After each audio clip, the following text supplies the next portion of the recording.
Le rugby, c'est évidemment sur Radio Sport.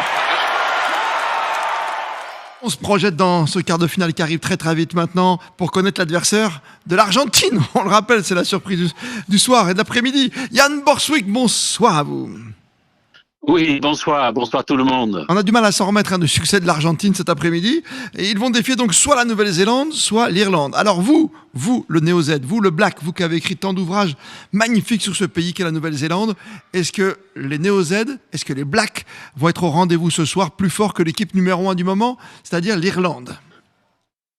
Ben moi je vais oser, je vais dire que oui, que je vais dire que ils sont sur la pente ascendante depuis le début de cette Coupe du Monde. Ce qu'on a vu contre la France au match d'ouverture, c'était pas encore les Blacks. Ce qu'on avait vu 15 jours auparavant à Twickenham quand ils ont perdu le contre les Springboks, c'était pas ça non plus. Mais ils ont travaillé et ils ont visé ce week-end-là pour être au summum de leur forme. Et je pense qu'ils ont toutes les chances de battre l'Irlande ce soir. Ah oui, ils en ont envie. Il y a comme un air de revanche parce que les Irlandais sont allés gagner 2 fois là-bas, en Nouvelle-Zélande. Ah bah oui, ça c'est complètement inhabituel. En fait, déjà que l'Irlande soit première nation du monde, oui. C'est quand même pas habituel. Et puis bon, déjà, le fait qu'ils arrivent à battre la Nouvelle-Zélande en Nouvelle-Zélande, c'est quand même historique pour ce pays. Il faut rappeler qu'ils ont mis 111 ans avant de pouvoir battre les Blacks. Et ensuite, après les avoir battus à Chicago et à Dublin, ils sont allés le faire là-bas en Nouvelle-Zélande. Donc franchement, c'est pas à prendre à la légère. L'Irlande, c'est une équipe qu'on connaît bien, qui est bien rodée, qui est bien huilée, qui a un collectif fabuleux. Mais je crois ils vont pas nous surprendre ce soir. Ils vont pas nous surprendre. Par contre, moi, je pense que les Blacks, ils ont travaillé tranquillement dans leur coin.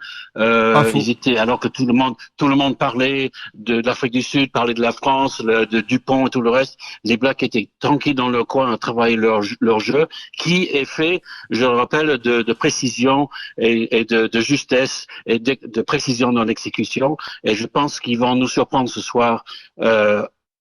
Si ils ont un minimum de ballons rapides, ils vont pouvoir nous, ils vont nous faire un festival. Ouais, un festival. Alors on attend beaucoup de ce match. On est très excités, Yann, parce que on sait que ces deux équipes sont extraordinaires. Alors on va pas enlever tout le prestige de l'Argentine qui passe en demi face au Pays de Galles, mais on se dit que même par rapport à nous, les Français, le match de demain, on a l'impression que ce soir, ça va être un combat extraordinaire, non?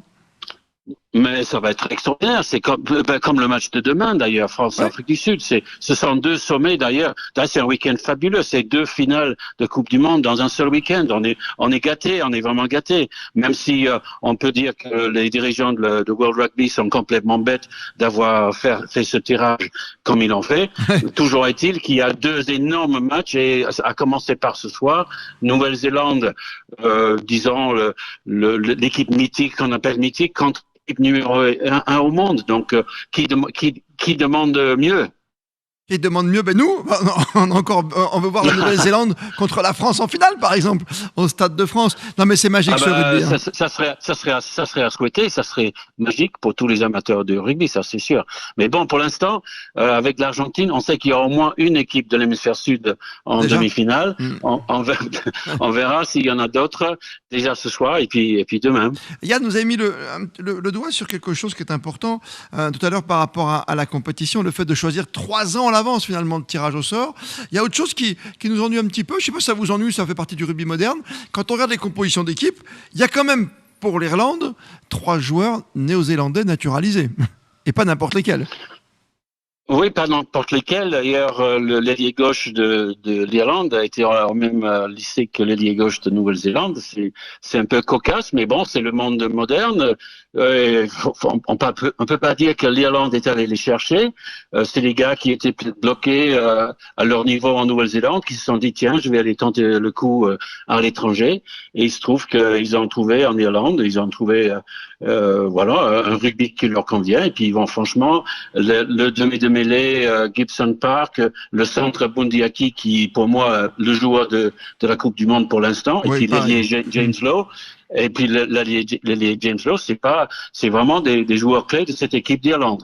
La légende continue, bien sûr, avec les Blacks ce soir face à l'Irlande. À lire tous vos livres. On peut aller chercher tous vos livres, il y en a pour tous les goûts. Hein. Il y a Au cœur de la magie noire, moi que j'adore. Et il y a d'autres ouvrages, notamment les France All Blacks, mais ça on pourra en reparler. On l'a déjà dit en finale, Yann Borswick, ensemble, vous, le talentueux journaliste. Espérons-le. Comment on dit croiser les doigts en anglais? Finger cross? We cross our fingers. Cross Keep the finger. Cross fingers crossed. Ah, finger cross. Moi, je l'aurais dit comme ça aussi. Fingers crossed. Voilà, c'est même mieux. Ok, c'est même mieux. Voilà. Alors, on se la garde celle-ci. Salut Yann Borswick. À très très vite et surtout, have a good match tonight. Gros match ce soir. Nouvelle-Zélande face à l'Irlande. À très vite Yann. Le rugby, c'est évidemment sur Radio Sport.